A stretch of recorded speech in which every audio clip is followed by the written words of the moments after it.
Hi guys, welcome back to another IML tutorial. So if you've been with us for the last two episodes, you've seen that we've set up the project. We have got some data from the AppStore API, populated it and turned it into cells, and you'll see, there we go. So we have three objectives in this tutorial. Refactor a bit more. I know you're kind of thinking, oh no, more refactoring, where's all the cool things, where's everything else? Patience. Refactoring is a massively important part of any project. It's probably one of the most important parts. And we're going to refactor using two really cool things. One is called singletons and one's called categories. They're two objectives. The third objective is to make this more dynamic. So at the moment all we're doing is pulling in 25 items. That's all it's doing. What we're going to do is we're going to extend the class to be a paginated controller, which means that when we get to here, it'll know we've got to the end of our data set and pull in the next data set, and keep growing that way until we've reached the end. So that's kind of what we're going for here, those three aims. Let's start with the refactoring first, because that's probably the most important part. So, if in our API controller, we have this going on. This works, but guess what? It's in the wrong place. The controller shouldn't give a damn about what's happening here. It just doesn't care. It should be given the items, and that's it. It's like the view controller, it should be dealing with the initialization, not the implementation. So we're going to move it out of here. Now, we have a couple of choices. What we could do is we can make a category here, and the category would let us category on the API controller, which allows access to properties. But I want to introduce to you singletons kind of early, because we're going to be using them a bit through the app, and also you might not understand them the very first time we use them, but as time goes on, you will see them being used more and more and understand really what they're about. So let's start by making our new data object. So in your API class, API folder even, new class, NS object, API controller, data handling. Next, and create.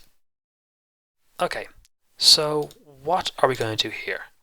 First things first, in your H file, import, god damn it, API item object, happy days, and set the return type of the method to be AP item object, app item for dictionary, NS dictionary,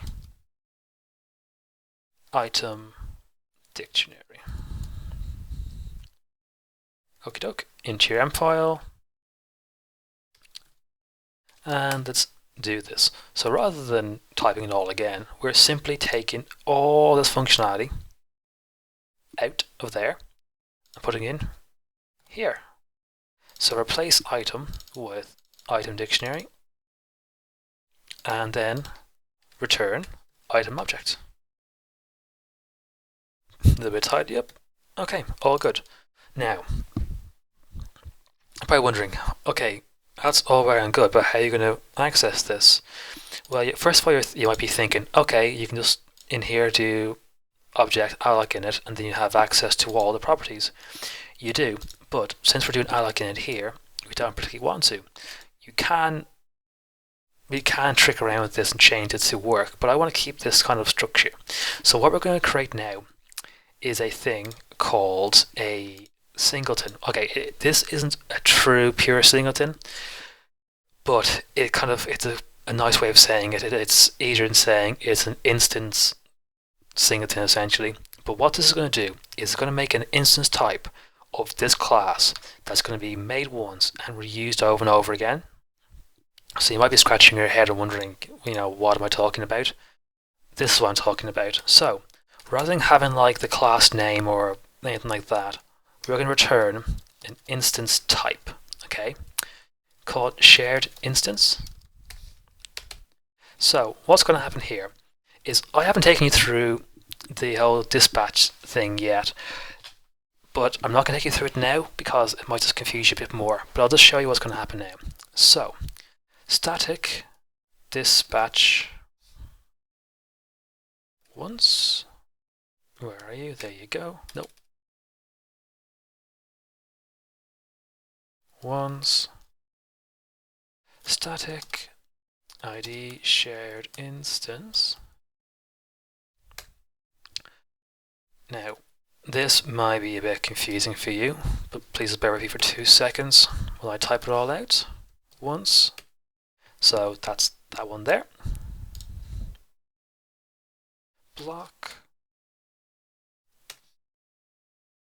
And now here, shared instance, which is our ID here, is equals to self new. And then return shared instance. Okay, try and explain this to you. What we're doing is basically self new is like doing alloc init for data API control data handling. What we're doing is basically telling that we basically want to make this once and then always have a reference to it. So whenever we call a shared instance, we're going to pull the reference to this new object. So rather than doing alloc init every single time we want to use it, the reference is going to be called over and over again to get the object. So what does that mean in real English? I will show you. So set that in your H file, into your API controller, and then import API controller data handling, and we then do app item object equal to API controller data handling shared instance, that's the name, app item for dictionary item. Okay. Command A to select everything, then Control I to format, and let's see if that has worked for us. Oh, boom, look at that. We're still pulling in information. How cool is that? We now refactor a nice big lump of code out of this into a nice place, and also we can reuse this class over and over again. The really cool thing here is you might be thinking, okay, but if you just made it a class method, you wouldn't need this. True. But what if I did make this a class method, and this class had some properties, like say an API key or some kind of variable or some kind of formatter. Say I made a convenience method that will handle all the stuff for me later on. Say we've got 10 of these later on for different objects, and I write a single method that you pass a key value for through. What then? If these are all class methods, I can't access anything inside the class. You can by using this. So this will allow us to either access self using in the class methods, or just let our classes use this class. So you've now thought that at some point we might need this functionality, so we'll have options in the future. So everything is agile and it can be changed very easily. So always keep that in mind when you're setting something up, that it might not just be used for the function you have in mind, it might be used for something else down the line. Okay, next thing, so if we look at what we have here, we're missing the currency symbol. Now the API does not return the currency symbol, it returns the currency code. Now, NSString, well not NSString, a thing called NSLocale has a really cool function that returns a currency symbol for the currency code. But we don't want to clutter up this all here by doing NSLocale with this string for this. We want to put it somewhere else. So what we can do is we can extend NSString. So by extend I mean, you saw earlier that we used AF_narraking, the category for AF_narraking, to pull in asynchronously download an image on an image view. So what we can do is we can do something similar-ish in that we're going to extend the functionality of NSString. So AppStore, add files to AppStore, new folder, and call it categories, and add. Then while we're here, new file, Objective-C file, category, NSString, and call it utilities. You can call it whatever you want, to be honest. I just like utilities. Well, I don't like it, it's just a convenience name. Create inside categories, and boom. Okay, now we are going to have a method here called, well, the turn type is NSString, and fetch currency symbol. Okay, so as I said, it's going to use a thing called nslocale. So nslocale locale, oops, got you, locale equals nslocale current locale, and then nsstring currency equals locale display name for key, and the key is nslocale currency symbol, and the value is self. If you're wondering what self is a string we're going to be using. So, oops, no, sorry, return currency. So we're passing in, we're not passing anything in here, okay? It's because we're going to call this method on a string. Self is going to be the string. So if I put a breakpoint here and nslogged self once we use it, this will be the 3-digit currency symbol we're going to pull out. So this will be GBP, USD, AUD, NZD, you know, whatever we choose to pass it in here will be the string. So don't worry about passing any arguments in or anything. And then copy this into your H file, symbol, and we're good. So how do we now use this into our data handling? And if you recall, we have no object for this. Let's make one. So grab a property and change the name to be currency symbol. We don't really care about the currency code. We only really care about the symbol. For now, we can always make one later on if we do need it for the currency code, but shouldn't at the moment.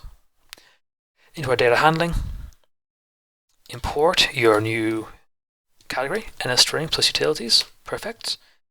Now, item object dot currency symbol equals, we're going to use this for now. If you recall, in this object, there was a few values. One was amount and one was called currency.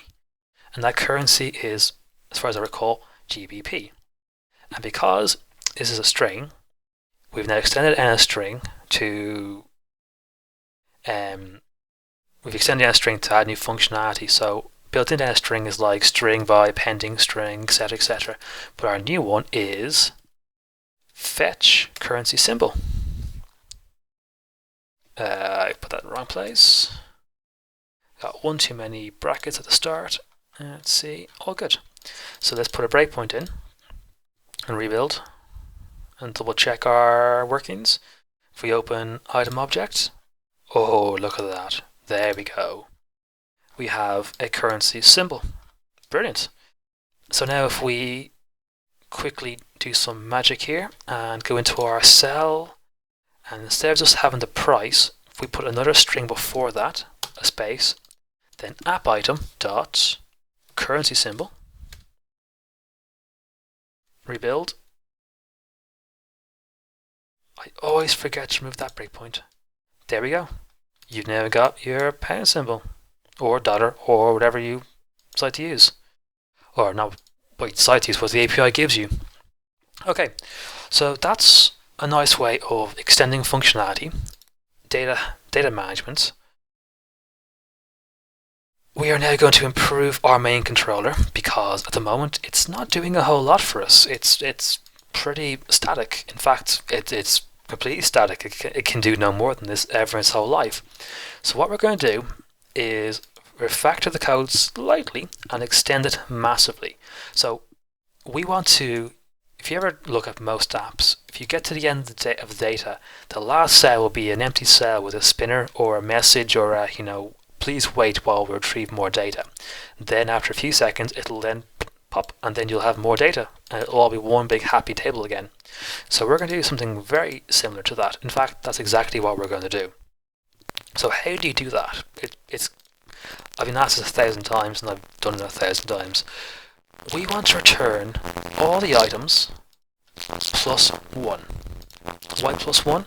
Well, because we want to have all our items and an empty cell. Well, not an empty cell.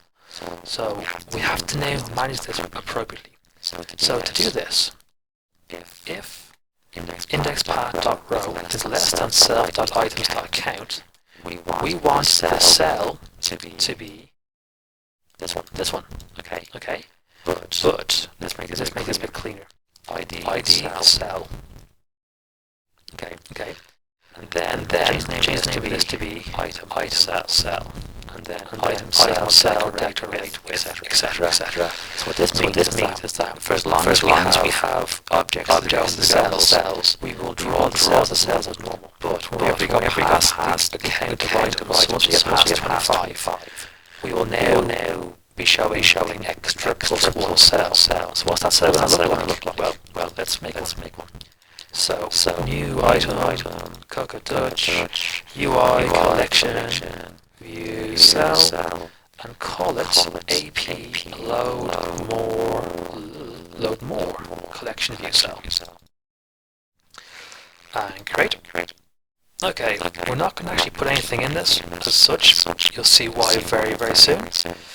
Into your storyboard, let's go across to our navigation controller, view control even, UI collection view cell, drag him in from below the other one. Doesn't really actually matter where it goes, to be honest.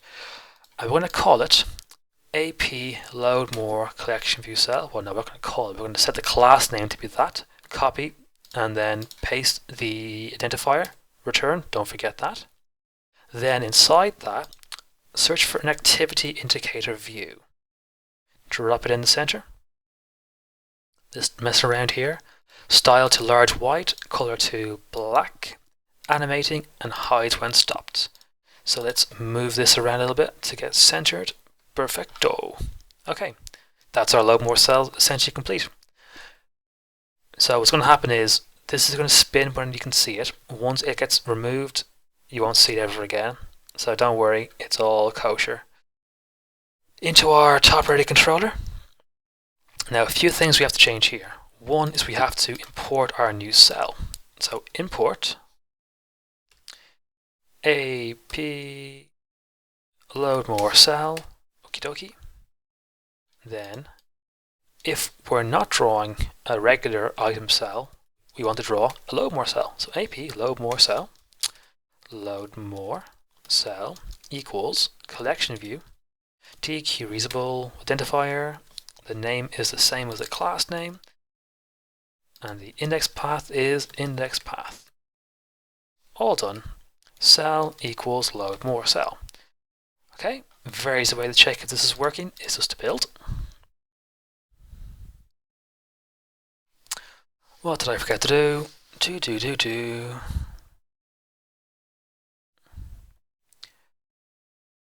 If index path row, yes, I forgot to do a very important thing is here. Cell is equal to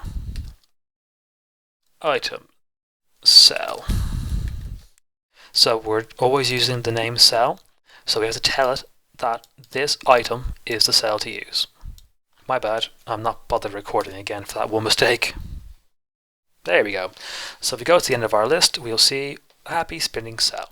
So basically, we want to tell the app that when we get to the end of our content, we want to get the next grouping. Two problems here. One is that the app API doesn't actually correspond very well to paging. So in most APIs I've worked on before, it'll tell you that you're getting 1 to 20 or 1 to 100 of 900. So you know there's 9 pages or 9 by 4, however mathematics you're doing. So you can then request a certain set of data. So I would get 1 to 25, 26 to 50, 51 to 75, and so 4 to 100. So 4 pages. But in the App Store, you can't. You're simply getting as many as you would do the request for. So we have to kind of almost manually implement the paging ourselves. Not very difficult, it just means we have to be a bit more strict. So to do that, we're going to remove these hard-coded values. So up above the interface, define page size to 50. And then another define max page size 1 to 50. Then down here, new request, and a string with format. Whoops, already have that. And then replace the 25 with %d, and then page size. Okay, so that's going to put in 50 items at a time, but as I said before, the API, has no concept of how many pages there are. So the reason why I've got a max page size here is because for some reason there's a really weird thing with the API in that 25, 50, and 100 all pull in items, 75 does not, 150 and 200 don't, but 175 doesn't, or does? No, 175 does and 200 doesn't. So 150, so 50, 50, 50 is the easiest kind of certain way to know we'll have this many items. It's kind of weird. If you take this URL and type in 75 here, you'll see what I mean, and then 200, you'll see that it doesn't always return items for those amounts. So we need a way of manually handling our paging. So property, non-atomic, and as integer, current page. So our current page at the very start is going to be obviously 1. But that means we have to change this to be page size multiplied by self.currentPage. And then it's probably going to prompt you to change this to a long rather than a integer. Yeah, fine. So we have our current page, and we now know it's going to pull in 50 by 1, and then later on 50 by 2, 50 by 3 to 150. All very good. 2 small problems. Well, one very big problem actually is that collection views will call. We want to know when this gets drawn, it's only going to happen once at a time. We want this to go off and get our API. But we don't want the API call to happen several times. We want it to happen once, so it'll block itself whenever it's in use. So how do we do that? We're going to make a boolean. So up here, brackets, bool in progress. So booleans are always false by default, so you don't have to do progress equals false at the beginning. But here, in query, in progress is equal to yes, and then once it finishes, in progress is equal to no. So, if you're wondering why we need this, you'll see in a second. So basically, once this is done, once this happens, we want this to go off and get our next data set. So how do we do that? First of all, well, very easily. If you want it to happen, we can just use u.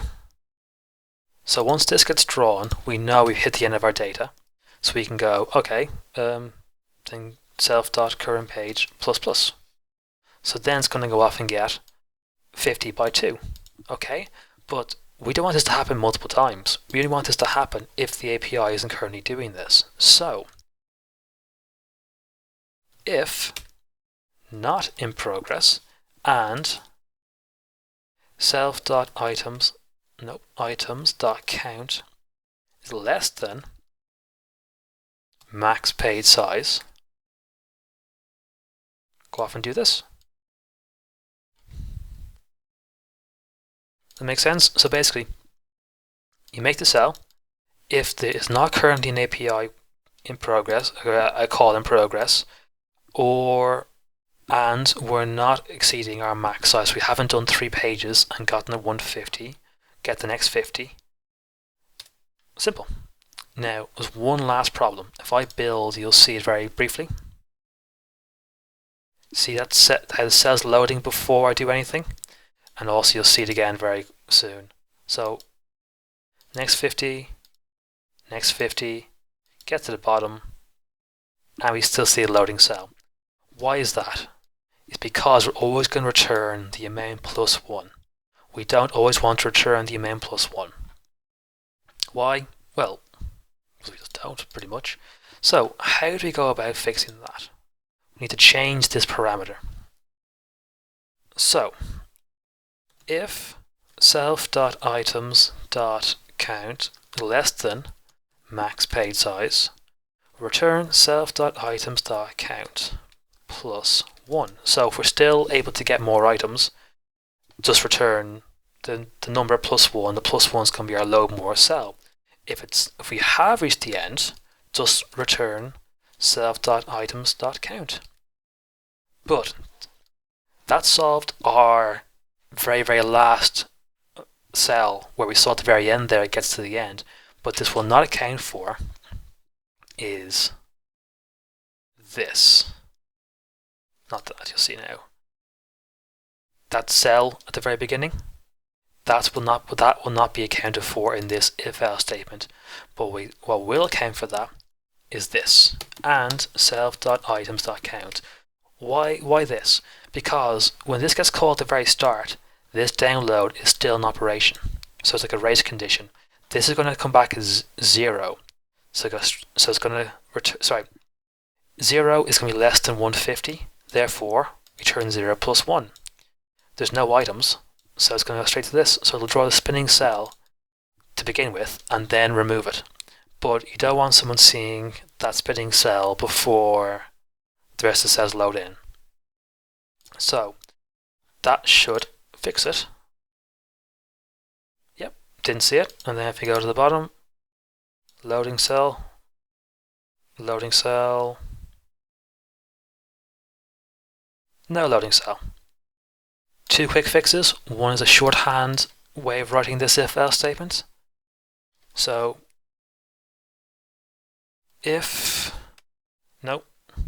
return, this is a shorthand way of writing it, okay? Self.items.count less than max paid size and self.items.count question mark self.items.count plus 1 or self.items.count.